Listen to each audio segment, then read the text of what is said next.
Yes, just like that. This will be more than enough to assassinate Varka. I'm going to assassinate Varka.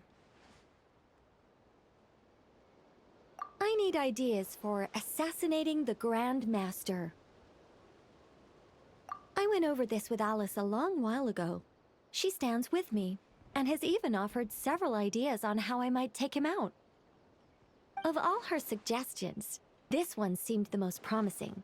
Bring a full cart of Mondstadt's newest dandelion wine all the way here, and then, before Varka's very eyes, tip the entire cart over the cliff. Perhaps the monumental, overwhelming grief will make him collapse, or go drown himself in whatever other wine he can find. That doesn't sound like it'll work. Wait, no! Don't even think about doing something so horrible. When writing a novel, the author, naturally, seeks to be as extravagant as possible, especially when writing detective novels. If the opening lacks a striking turn, how is the rest of the plot meant to unfold? Alas, this will be my final attempt at writing detective novels. Oh, I suppose they call them crime novels in Inazuma. In any case, they all tell of crime. There's hardly a meaningful distinction. I also discussed it with Barbie, but our novel writing sessions always evolve into crime planning sessions. Methods of crime and puzzles of deduction. We have explored plenty of those, yet the plot would not advance. The Angel Killer case. Try as they might, the culprit remained elusive. The desperate detective rushed into the crowd, then shouted the revered names of the 4 great rulers of the sky. Whoosh! Pitter-patter. Boom! Detective and murderer reduced to ash. What kind of writing is that?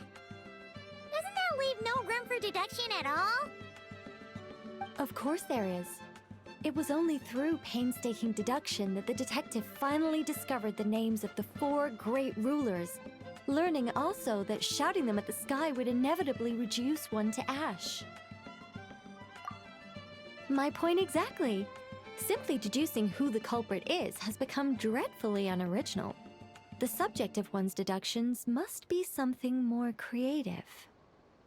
I even thought of having a Seelie detective, an angel who, longing to become a detective, became a Seelie, and by some twist of fate, ended up as a detective's assistant. All Seelies love to guide people, so this one went about leading the detective from case to case. I found the idea rather interesting. Come to think of it, the Seelie detective and the Angel Killer case seem far more interesting than assassinating the Grand Master. Never mind, guess I'll move on to work on that idea then. It's precisely because I overthink every little detail that I've lost interest in continuing. Not to mention the mountain of words I'll have to write.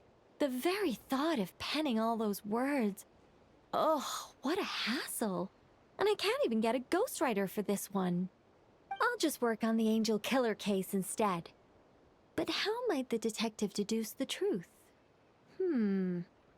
Perhaps he could have a conveniently informative dream.